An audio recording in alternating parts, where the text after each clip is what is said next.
বন্ধুরা, আজকে আমি যে রেসিপিটা আপনাদের সবার সঙ্গে শেয়ার করব সেটা হলো পাঁচমিশালি নিরামিষ ঘ্যাট। এটা বানানোর জন্য আমি সব রকমের তরকারি ব্যবহার করব। যেমন এর মধ্যে নিয়েছি আমি পুঁই শাক, বেগুন, কাঁচকলা, সজনের ডাঁটা, আলু আর কুমড়ো। এগুলোকে ভালো করে কেটে ধুয়ে নিয়েছি।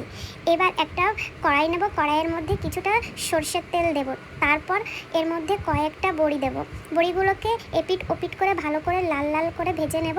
তারপর বড়িগুলোকে আমি একটা পাত্রে তুলে নেব।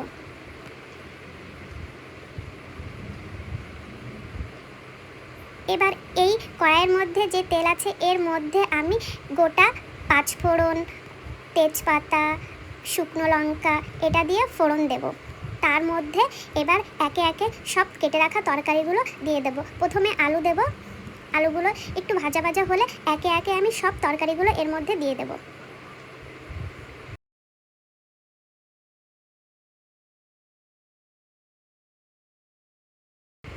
আলুগুলো আমার দেওয়া হয়ে গেছে। এবার কুমড়ো, সজনের ডাঁটা, তারপর একে একে সব তরকারিগুলো দিয়ে নাড়াচাড়া করব। লবণ ছাড়াই এটা ভালো করে হালকা ভেজে নেব। তারপরে গিয়ে লবণ, হলুদ এটা পরিমাণ মতো পরে গিয়ে দেব। কিছুক্ষণ আগে ভেজে নেব।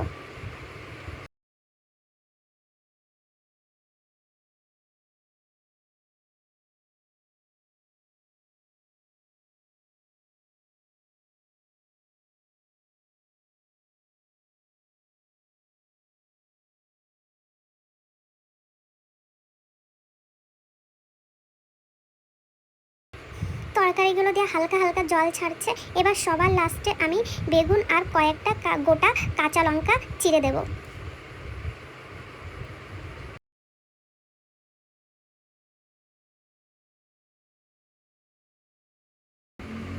এবার এর মধ্যে ভালো টেস্ট আসার জন্য আমি একটু আদা গার্নিশ করে রেখেছিলাম, সেটা আমি দিয়ে দেব। তারপর একে একে ধনের গুঁড়ো, হলুদ, লবণ দিয়ে ভালো করে নাড়াচাড়া করব। এবার এটা নাড়াচাড়া হয়ে গেলে হালকাভাবে আমি 5 থেকে 10 মিনিটের জন্য ঢেকে রাখবো।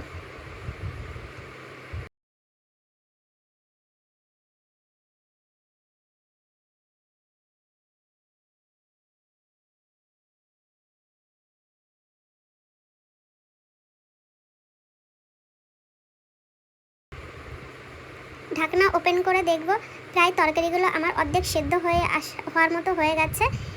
এবার এর মধ্যে আমি কিছুটা জল দেব।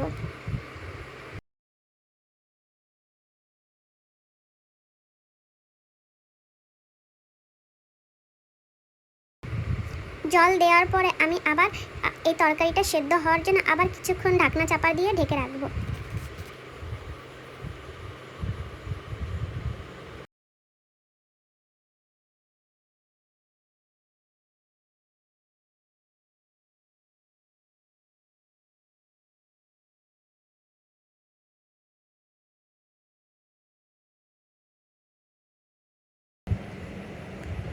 ঢাকনাটা ওপেন করে আবার দেখে নেব যে তরকারিটা কতদূর হয়েছে।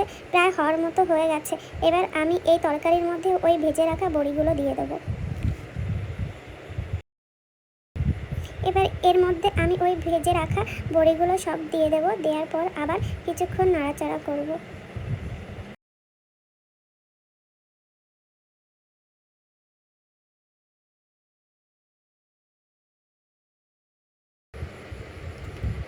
তরকারিটা আমার হয়ে এসছে। এবার নিরামিষ তরকারি যেহেতু এর মধ্যে একটু চিনি অ্যাড করলে আরও সুস্বাদু হবে তরকারিটা খেতে।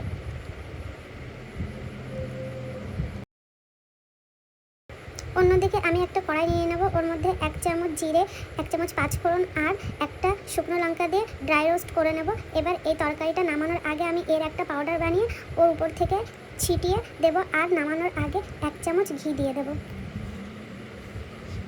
এই তরকারিটা দেখতে যেমন টেস্ট হয়েছে তেমনি খেতেও খুবই সুস্বাদু। আপনারা ঘরে সবাই ট্রাই করে দেখবেন, খেতে খারাপ হবে না। আশা করি ভালোই লেগেছে এই ভিডিওটা।